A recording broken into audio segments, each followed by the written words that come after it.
ইসবকাইলের লেখা এই আয়াতের তাফসীর পড়তে গিয়ে উনি খুব সুন্দর করে বিজ্ঞানের ব্যাখ্যা দিয়েছেন।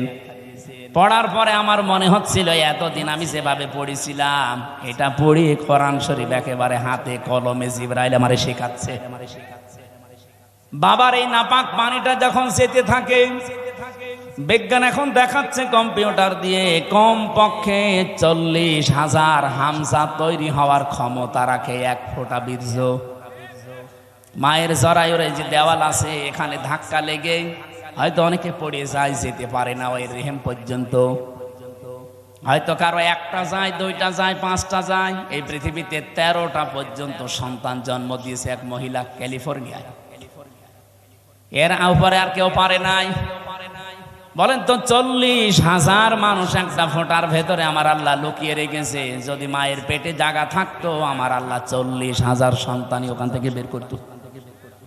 আমি ওই দিন থেকে যে প্রতিযোগিতা আরম্ভ করেছি আমাকে কেউ হারাতে পারে নাই। আমার নিজেরই ভাই বোন কিন্তু 40,000-এর ভেতরে মাত্র আমি হামজা একা বেঁচেছিলাম।